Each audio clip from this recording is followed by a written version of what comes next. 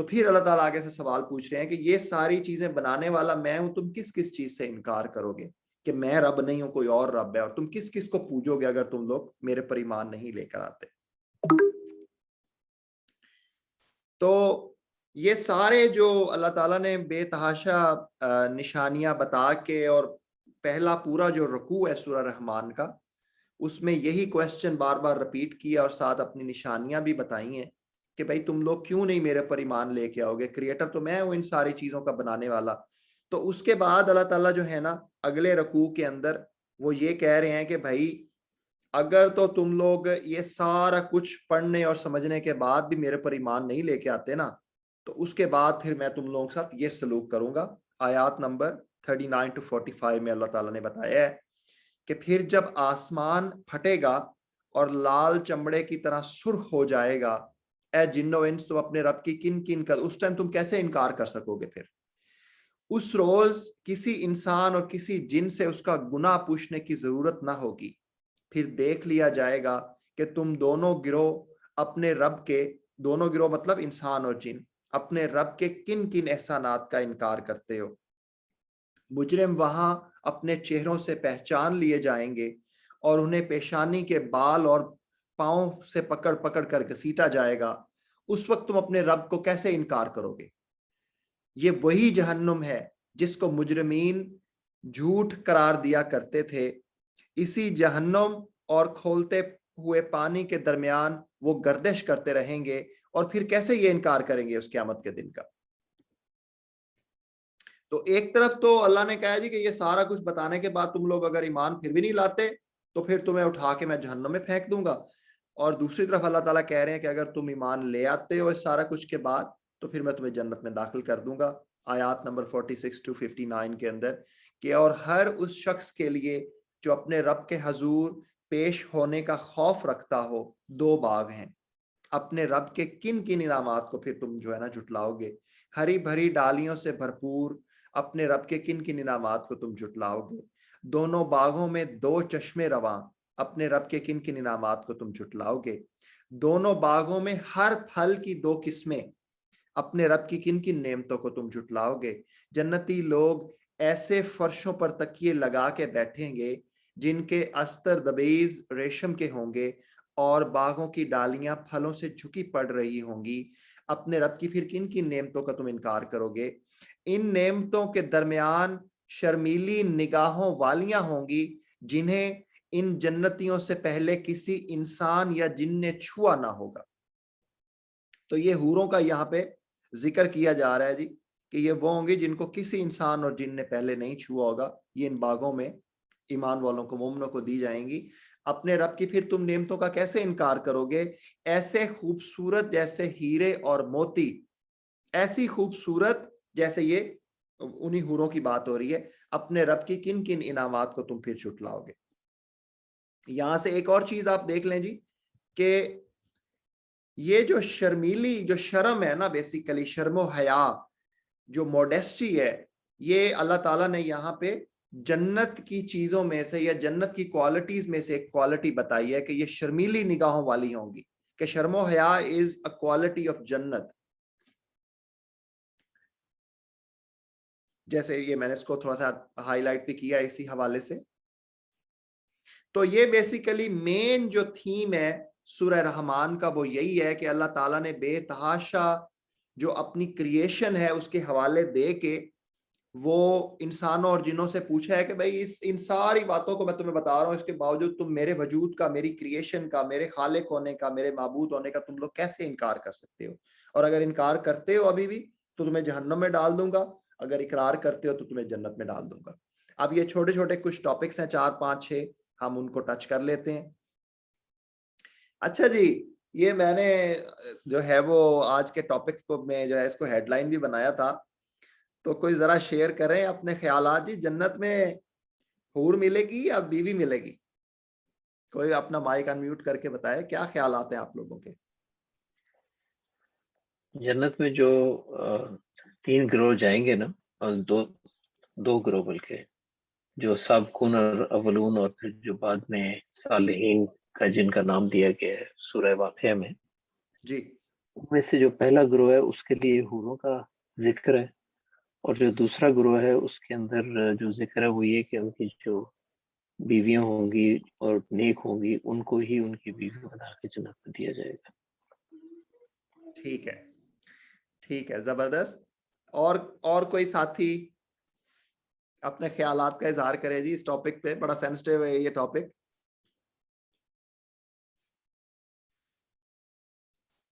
عمار بھائی آپ نے تو کہہ دیا کسی اور کی مجال نہیں اور یہ بات بتانے کی۔ میں نے جو ہم پڑھا سب تھا ڈرتے ہیں عمار بھائی باہر ہوں گے ذرا۔ ٹھیک ہے، اچھا جی چلیں، اچھا میں اس میں آگے ریفرنسز کی طرف آتا ہوں، لیکن اس میں میری انڈرسٹینڈنگ تھوڑی سی عمار بھائی سے ڈیفرنٹ ہے۔ مجھے جو انڈرسٹینڈ ہوا ہے، اور آگے ہم ریفرنسز ان کو پڑھنے جا رہے ہیں، مجھے جو انڈرسٹینڈ ہوا ہے کہ بیوی بھی ملے گی، مجھے جو انڈرسٹینڈ ہوا ہے کہ بیوی بھی ملے گی اور حوریں بھی ملیں گی، مطلب میں نے اس سے جو انڈرسٹینڈ کیا ہے، بٹ آگے ریفرنسز آ رہے ہیں، دونوں صورتوں میں آ رہے ہیں، یہ سورہ رحمان میں بھی ہیں اور سورہ الواقعہ میں بھی ہیں، جیسے کہ عمار بھائی نے بتایا۔ تو اب آپ اس سے دیکھیں آپ لوگ کیا کنکلوڈ کرتے ہیں۔ تو یہ سورہ رحمان میں آیت نمبر 70 to 73 کے اندر اللہ فرماتے ہیں کہ ان نعمتوں کے درمیان، وہ جو باغ ہیں، ان نعمتوں کے درمیان خوبصورت اور خوبصورت بیویاں، کہ بیویاں بھی آپ کو ملیں گی، باقی وہ جو جیسے ہے نا کہ نہریں ہوں گی یا پھل ہوں گے یا مختلف چیزیں ہوں گی، اس کے علاوہ اللہ تعالیٰ کہہ رہے ہیں کہ خوبصورت اور خوبصورت بیویاں بھی آپ کو ملیں گی، اور پھر تم کیسے اللہ کی نعمتوں کا جو ہے نا انکار کرو گے۔ اس کے ساتھ پھر اللہ تعالیٰ کہہ رہے ہیں کہ خیموں میں ٹھہرائی ہوئی حوریں بھی ہوں گی، اپنے رب کی کن کن انعامات کو تم پھر جھٹلاؤ گے۔ تو میں نے جو اس سے اخذ کیا ہے، مجھے ایسی فیلنگ آتی ہے، اس کی فردر تفاسیر بھی آپ دیکھ لیں، مجھے محسوس یہ ہوتا ہے کہ بیویاں اور حوریں دونوں ہی ہوں گی، they are two separate categories, جو کہ اللہ نے پرٹیکولرلی یہاں پہ مینشن بھی کی ہیں، اور حوروں کے لیے حور کا لفظ استعمال کیا ہے، بیویوں کے لیے بیوی کا لفظ استعمال کیا ہے۔ تو یہ these are two separate categories جو کہ جنت والوں کو ملیں گی۔ اچھا جی، اب ایک امپورٹنٹ جو یہ سبجیکٹ ہے جی، کہ ہر انسان کے اندر اللہ تعالیٰ کہہ رہے ہیں کہ میں نے ایک جج بٹھایا ہے پیدائشی طور پہ، جو اس کو حق اور باطل کی تمیز بتاتا ہے۔ اسی نے انسان کو پیدا کیا اور اسے بولنا سکھایا، یعنی کہ اس کے اندر حق اور باطل کی جو تمیز ہے اس کو ودیت کی ہے اللہ تعالیٰ نے، وہ ہر انسان کے اندر ہے۔ یہ علیحدہ بات ہے کہ وقت کے ساتھ ساتھ وہ جو ہے نا پھر یا تو وہ بالکل ہی سپریس ہو جاتا ہے، یا پھر وہ اسٹرانگ ہو کے آپ کو حق کا راستہ دکھاتا رہتا ہے تھرو آؤٹ یور لائف، جس کے لیے آپ ضمیر کا لفظ بھی استعمال کرتے ہیں کہ میرا ضمیر یہ کہہ رہا ہے، میرے اندر کا انسان یہ کہہ رہا ہے۔ اچھا جی، ناپ تول کے حوالے سے اللہ تعالیٰ کہہ رہے ہیں کہ جیسے کہ میں نے اس آسمان کو بلند کیا اور میزان کتنا قائم کیا، اس کا تقاضا یہ ہے کہ تم لوگ بھی میزان میں خلل نہ ڈالو، انصاف کے ساتھ ٹھیک ٹھیک تولو اور ترازو میں ڈنڈی نہ مارو۔ تو یہ ناپ تول کے اندر ڈنڈی مارنا جی بہت بڑا جرم ہے، اور آپ کو پتہ ہے کہ حضرت شعیب علیہ السلام کی قوم کے اوپر پرٹیکولرلی اس جرم کی وجہ سے عذاب آیا تھا۔ اچھا جی، کیا سمجھتے ہیں آپ لوگ؟ میں پہلے بھی اس ٹاپک پہ تھوڑا سا ٹچ کر چکا ہوں کہ would you ever be able to live on another planet than Earth؟ کیا خیال ہے آپ لوگوں کا؟ کیونکہ بڑے بڑے پیسے لگائے جا رہے ہیں، بڑے مطلب آپ کو پتہ ہے چاند کے اوپر اور دوسرے سیاروں کے اوپر جو ہے نا لوگ جاتے ہیں، اور پوری کی پوری ایک انڈسٹری ہے، پورے کا پورا شعبہ ہے جی۔ کیا خیال ہے آپ لوگوں کا؟ کوئی بندہ مائک ان میوٹ کر کے بتائے، اگر کوئی شیئر کریں اپنے خیالات، یار انٹریکٹیو بنائیں، کیوں بور ہو رہے ہیں سارے؟ میرا نہیں خیال کہ کوئی اس طرح ہو سکتا ہے، اگر مطلب سائنٹیفکلی چلیں پاسبل ہوا ابھی، تو اس کے علاوہ رہنے کے ساتھ ساتھ باقی بھی چیزیں ہیں آپ کی، تو مشکل ہے میرے خیال میں، تو پریکٹیکلی پاسبل نہیں، نظر ورڈ ثابت سے۔ ہاں جی، یہ میں اس پہ پہلے بھی بات کر چکا ہوں، قرآن پاک کے پچھلے ریفرنسز پہ بھی ہم پریزنٹیشنز میں بات کر چکے ہیں۔ مجھے ایسے ہی محسوس ہوتا ہے جب بھی میں یہ ریفرنسز پڑھتا ہوں کہ شاید یہ پاسبل نہیں ہے، اور اس میں ایک یہ ریفرنس پھر میری نظر سے گزرا ہے سورہ رحمان کے اندر، اللہ تعالیٰ نے کہا جی کہ زمین کو اس نے سب مخلوقات کے لیے بنایا ہے۔ اللہ نے جو ہے نا باقی کی جتنی جو سیارے ہیں یہ کچھ ہے، اس کا مینشن کہیں پر بھی نہیں کیا کہ میں نے باقی سیاروں کو بھی بنایا تم لوگوں کے رہنے کے لیے۔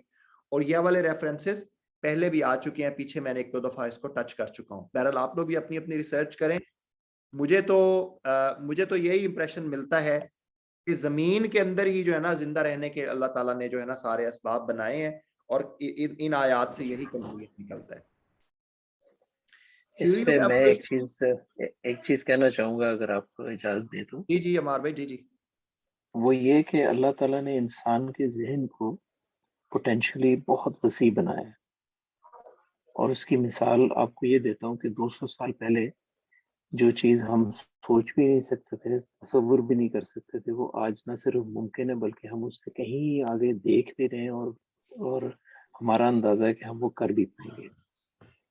تو ایوولوشنری پوائنٹ آف ویو سے ہم نے بہت ایوالو کیا ہے ایز اے ہیومن برین, اور ہم نے بہت سارے ناممکنات کو پکڑ لیا ہے. ہمیں بجلی کا پتہ ہی نہیں تھا کہ بجلی کیا ہوتی ہے, ہمیں الیکٹران, فوٹون, ان چیزوں کا کوئی اندازہ نہیں تھا, ہمیں کئی چیزوں کا نہیں پتا تھا, لیکن ہم وہاں پہنچ گئے.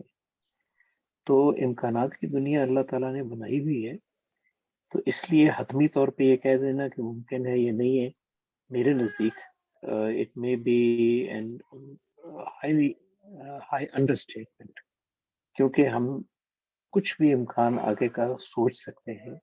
اللہ تعالیٰ کی بنائی ہوئی اس مخلوق کی خوبصورتی یہی ہے کہ کہاں تھا کیو مین اور کہاں آج کا دن, اور کہاں کل ہو سکتا ہے, یہ نیور نو. شکریہ. بالکل میں 100% ایگری کرتا ہوں عمار بھائی سے, اور ظاہر ہے کہ اللہ تعالیٰ نے پوری کائنات جو ہے وہ بنائی ہی ہم لوگوں کے لیے ہے کہ ہم اس کو مسخر کریں.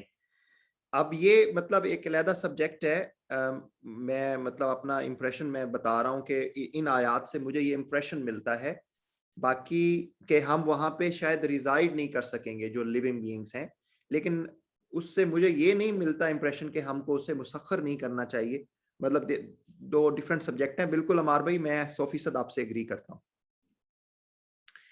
اچھا جی, جو تھیوری آف ایوولوشن ہے یہ آپ کو پتا ہے یہ بھی بہت بڑا سبجیکٹ ہے, اس میں بہت بڑی کنٹروورسی بھی ہے, اور لوگ جو ہیں نا وہ اپنے اپنے آئیڈیالوجیز رکھتے ہیں. لیکن پھر وہیں پہ آتے ہیں جی, یہ قرآن پاک میں اس کے بھی ریفرنسز متعدد مقامات پہ ہیں کہ حضرت آدم علیہ السلام جن کو سب سے پہلا انسان جو ہے وہ بنایا گیا ہے, تو اللہ تعالیٰ کہتے ہیں جی کہ میں نے ٹھیکری جیسے سوکھے سڑے گارے سے بنایا. تو کوئی قرآن میں اس طرح کا کوئی ریفرنس نہیں ملتا جو پوائنٹ آؤٹ یہ کرتا ہو جی کہ پہلی دفعہ انسان جو ہے وہ ایوولوشن کے ذریعے جو ہے وہ بندر سے بنا تھا.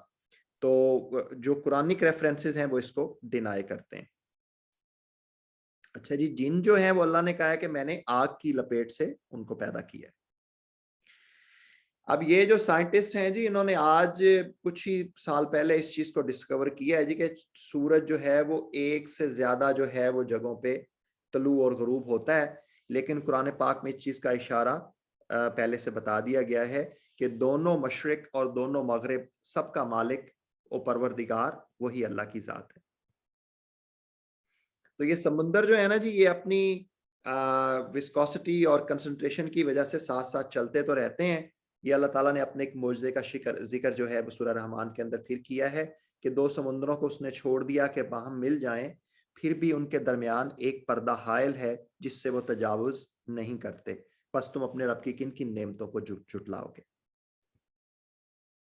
اللہ تعالیٰ نے جو ہے نا سارا کچھ بتانے کے بعد جو ہے نا یہ بڑا زبردست چیلنج اللہ نے کیا ہے کہ اگر تم مجھ میں ایمان نہیں لاتے تو یہ جو میری کائنات ہے نا یہ میری ہے, یہ میری ملکیت ہے, اس سے تم لوگ جو ہے نا باہر نکل کے دکھاؤ.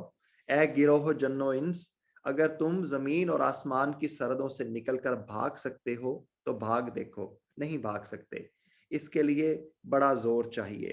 تو اللہ نے کہا کہ اس کائنات اگر تم لوگ جو ہے نا وہ نہیں سمجھتے کہ یہ میری کائنات ہے اور مجھے اپنا خالق نہیں سمجھتے, تو یہ کائنات میری بنائی ہوئی, اس سے باہر نکل کے دکھاؤ. تو نیکی کا بدلہ جو ہے نا جی, یہ اللہ کا قانون قدرت ہے کہ نیکی کا بدلہ نیکی کے سوا اور کچھ نہیں ہو سکتا. احسان کا بدلہ جو ہے وہ احسان ہے. تو یہ ہمارے سر چھوٹی سی صورت کور ہو گئی. اب ہم آج کا اپنا جو دوسرا ٹاپک ہے اس کی طرف چلتے ہیں.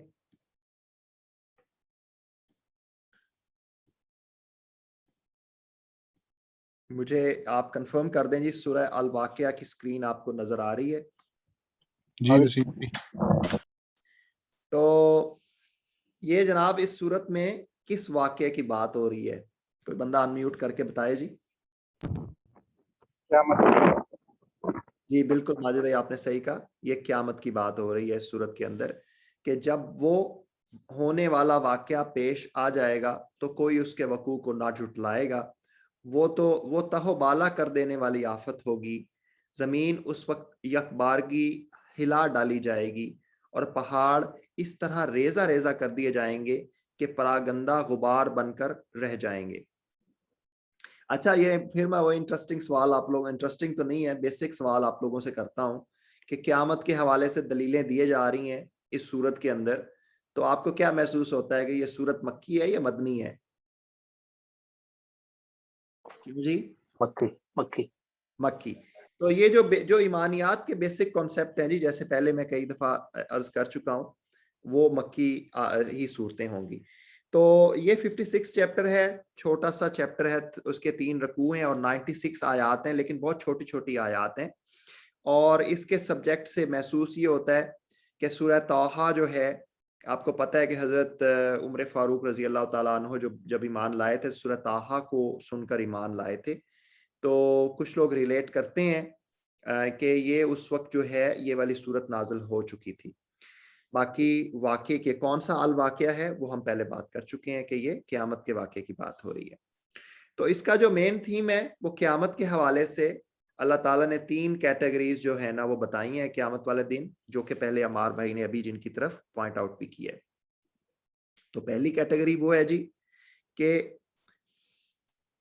اور آگے والے تو پھر آگے والے ہی ہوں گے, وہی تو مقرب لوگ ہیں, نعمت بھری جنتوں میں رہیں گے. اولون جن کو کہتے ہیں جی, اگلوں میں سے بہت ہوں گے اور پچھلوں میں سے کم.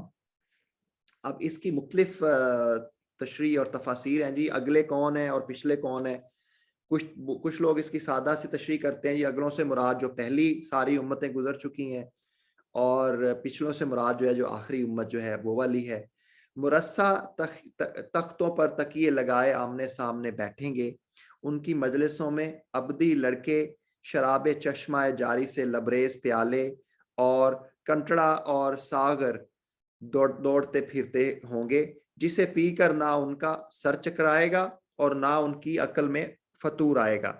اور وہ ان کے سامنے طرح طرح کے لذیذ پھل پیش کریں گے, جسے چاہیں چن لیں, اور پرندوں کے گوشت پیش کریں گے اور جس پرندے کا چاہیں استعمال کریں. اور ان کے لیے خوبصورت آنکھوں والی حوریں ہوں گی, ایسی حسین جیسے چھپا کر رکھے ہوئے موتی. یہ سب کچھ ان اعمال کی جزا کے طور پر انہیں ملے گا جو وہ دنیا میں کرتے رہے تھے. وہاں وہ کوئی بیہودہ کلام یا گناہ کی بات نہ سنیں گے, جو بات بھی ہوگی ٹھیک ٹھیک ہوگی. اب یہ اولون کی بات ہو گئی جی.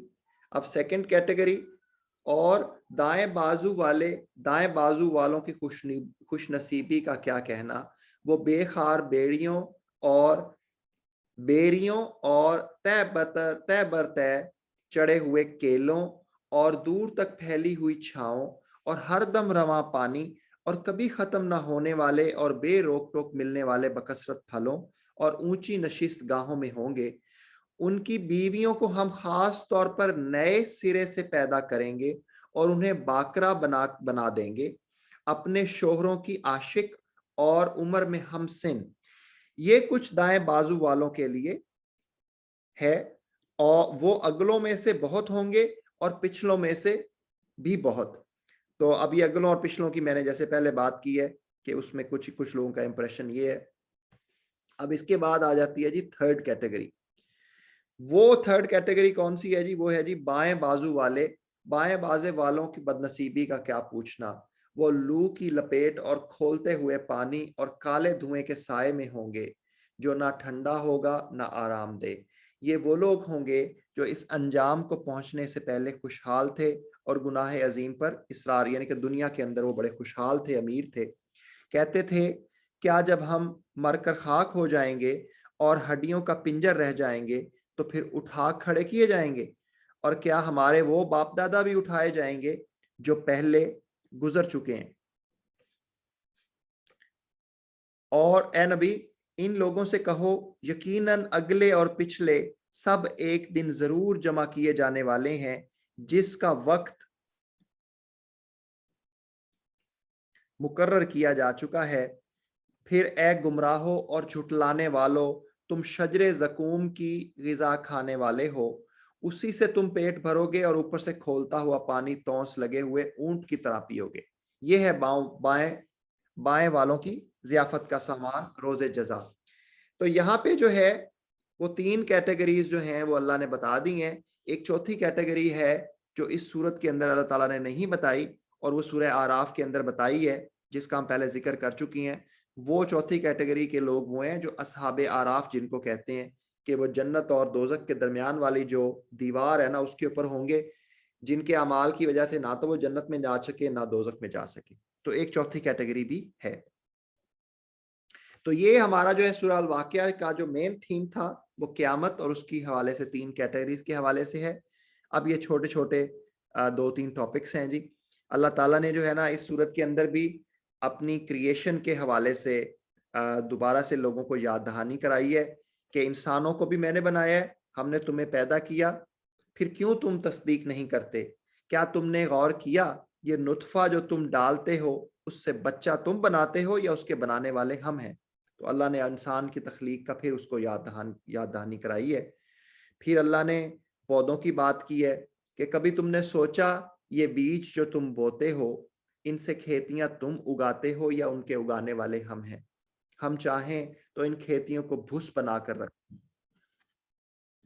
اور تم طرح طرح کی باتیں بناتے رہ جاؤ کہ ہم پر تو الٹی چٹی پڑ گئی، بلکہ ہمارے تو نصیب ہی پھوٹے ہوئے ہیں۔ پھر اللہ نے پانی کی دوبارہ بات کی ہے کہ کبھی تم نے آنکھیں کھول کر دیکھا یہ پانی جو تم پیتے ہو اسے تم نے بادل سے برسایا ہے یا اس کے برسانے والے ہم ہیں؟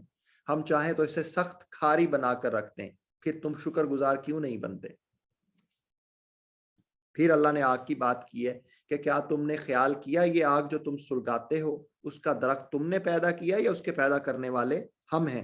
ہم نے اس کو یاد دہانی کا ذریعہ بنایا، ذریعہ اور حاجت مندوں کے لیے سامان زیست بنایا۔ تو یہ بات ہو گئی جی۔ آگے ہمارا بولا سبجیکٹ آ گیا جو میں نے آپ لوگوں سے ریکویسٹ کی تھی کہ یہ والی آیات آپ لوگ جو ہیں اگر موقع ملے تو سٹڈی کر لیں۔ تو کس بندے نے سٹڈی کی ہے جی جو آیات میں نے ریکویسٹ کی تھی آپ لوگوں سے؟ اپنے خیالات کا اظہار جی۔ ماجد بھائی آپ کی آواز نہیں آ رہی۔ جی ڈاکٹر صاحب میں نے کہا میں نے کیا ہے، اگر اجازت ہو 1 منٹ۔ جی حکم کریں، بولیں آپ۔ جی تو یہ ماشاءاللہ سب سے پہلے تو آپ نے بڑی 4-5 چھوٹی آیتیں سلیکٹ کی ہیں، ویری تھاٹ۔ ماجد بھائی تھوڑا اپنے مائک کے اراؤنڈ ہاتھ رکھیں کیونکہ آپ ہوا کا شور آ رہا ہے، آپ کی آواز نہیں آ رہی۔ جی میں کہہ رہا ہوں، اب آ رہی ہے؟ ٹھیک ہے ہاں جی آپ ٹھیک ہے جی۔ تو ڈاکٹر صاحب میں کہہ رہا تھا کہ ماشاءاللہ سب سے پہلے تو آپ نے بڑی زبردست سلیکشن کی ہے اور ویری ڈیپ اور تھاٹ پرووکنگ ہے۔ تو اس میں بیسیکلی قرآن کے متعلق بات کی گئی ہے۔ فلا اقسم بمواقع النجوم وانہ لقسم لو تعلمون عظیم انہ لقرآن کریم لا یمسہ الا المطہرون وفی کتاب مکتوب لا یمسہ الا المطہرون۔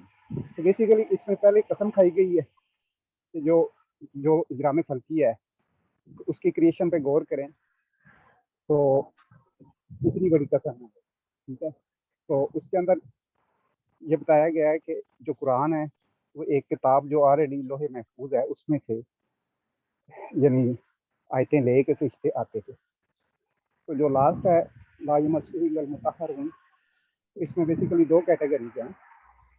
تو پہلی کیٹیگری جو مقبول ہے وہ یہی ہے کہ یعنی قریش کہتے تھے کہ اس کو شیطان وغیرہ لے کے آتے، تو اللہ سبحانہ تعالیٰ کہتے ہیں کہ اس کو صرف پاک فرشتے لے کے آئیں گے۔ اور دوسرا یہ ہے کہ اس کو اس وقت تک ٹچ نہیں کرنا چاہیے جب تک کہ آپ پاک نہ ہوں۔ جی تو سب لوگوں کو سمجھ آئی ہے جی؟ کیونکہ ماجد بھائی نے یہ کہا ہے جی کہ چونکہ قریش کا یہ الزام تھا، وہ حضور صلی اللہ علیہ وسلم کے اوپر الزام لگاتے تھے کہ یہ قرآن جو آپ پڑھ کے سناتے ہیں نا یہ کوئی شیطان یا جادوگر ہیں جو لے کے آتے ہیں اور آپ کے کانوں میں ڈالتے ہیں جو آپ ہمیں پڑھ کے سناتے ہیں۔ تو ماجد بھائی نے بتایا جی کہ اس آیت کے اندر اللہ تعالیٰ نے 2 چیزیں بتائی ہیں۔ ایک تو یہ ہے جی کہ اس کو مطہرین جو ہیں اس کو جو ہے نا وہ فرشتے اور جو پاک ہستیاں ہیں وہ لے کے آتی ہیں، اور دوسرا یہ ہے جی کہ اس کو قرآن پاک کو ٹچ نہیں کرنا چاہیے جو پاک صاف نہ ہو. تو دس از دا پوائنٹ آف ڈسکشن کہ بھائی قرآن پاک کو وضو کے بغیر ہم ٹچ کر سکتے ہیں کہ نہیں کر سکتے, اور اسی لیے میں چاہ رہا تھا کہ آپ لوگ اس کو تھوڑا اسٹڈی کر کے آئیں اور اپنے خیالات کا اظہار کریں. ہاں جی, کوئی اور کنٹریبیوٹ کرنا چاہے گا؟ Thank you very much Majid بھائی, جزاک اللہ. کوئی اور بندہ جی؟ وسیم بھائی, اس کے اندر جو مطہرین کا لفظ ہے جو سیاق و سباق کے حوالے سے اگر آپ دیکھیں تو وہ فرشتوں پہ ہی لاگو ہوتا ہے.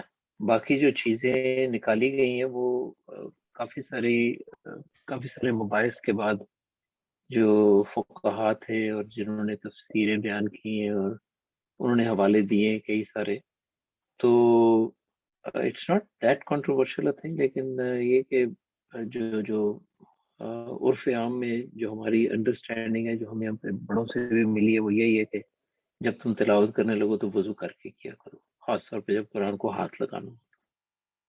جی چلیں جی, میں موو آن کرتا ہوں جی. تو پہلے سب لوگ پڑھ لیں, سب باقی لوگوں نے آئی ڈونٹ نو جس نے اسٹڈی کیا ہے کہ نہیں کیا.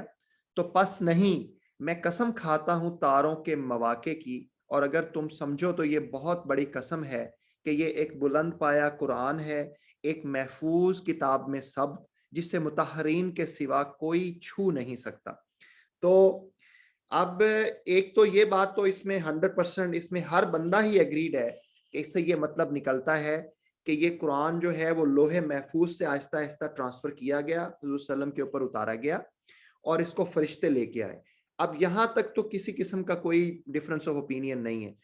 آگے جو ہے نا ڈفرنس آف اوپینین یہاں سے جو آگے مطلب نکالے گئے ہیں, اور بالکل ڈاکٹر عمار بھائی میں آپ کی بات سے ایگری کرتا ہوں کہ جو کانٹیکسٹ میں دیکھیں تو یہ فرشتوں کی ہی بات ہو رہی ہے, اور یہ اسی کانٹیکسٹ میں بتایا جا رہا ہے جی کہ اس کو فرشتوں کے علاوہ کوئی اور نہیں, شیطان نہیں لے کے آ رہا ہے جو کہ وہ الیج کرتے تھے کفار.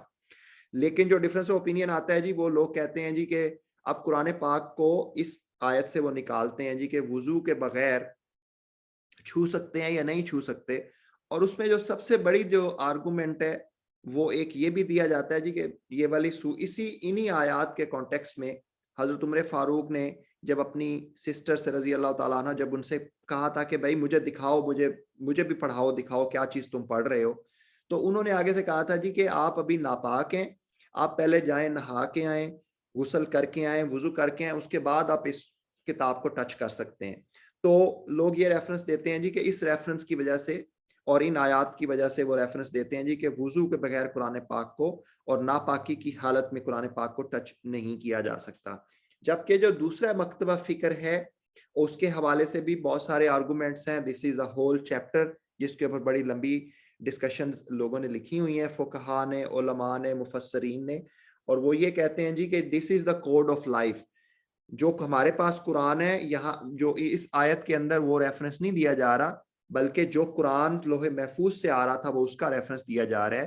اور ہاؤ از اٹ پاسبل کہ جو ہمارا کوڈ آف لائف ہے, جو ضابطہ حیات ہے, اب ایک عورت ہے وہ ابھی پاکیزگی کی حالت میں نہیں ہے 7 دن تک یا 6 دن تک یا 10 دن تک, تو ہاؤ از اٹ پاسبل کہ یار اللہ تعالیٰ اس کو ڈپرائیو کر دے کہ وہ 10 دن تک اگر اس نے کوئی گائیڈنس لینی ہے قرآن پاک سے تو وہ 10 دن تک قرآن پاک کو ٹچ ہی نہیں کرے گی, وہ 10 days ویٹ کرتی رہے گی. یا کوئی شخص ہے اس کو جو ہے امیڈیٹلی کوئی حکم جو ہے کوئی ریفرنس اس نے تلاش کرنا ہے قرآن پاک سے اور وہ ناپاکی کی حالت میں ہے, تو وہ ہاؤ از اٹ پاسبل کہ وہ بیٹھا رہے گا اور انتظار کرتا رہے گا کہ میں اس ٹائم تک جو ہے نا کوڈ آف لائف کے اندر سے امپورٹنٹ چیزیں جو ہے وہ نہ دیکھ کے گائیڈنس لے سکوں. تو یہ ڈفرینٹ آرگومنٹس ہیں. میں نے آپ کو ایک بڑی بریف سی سمری یہاں پہ رکھ دی ہے, باقی آپ لوگ اپنی اپنی ریسرچ کریں.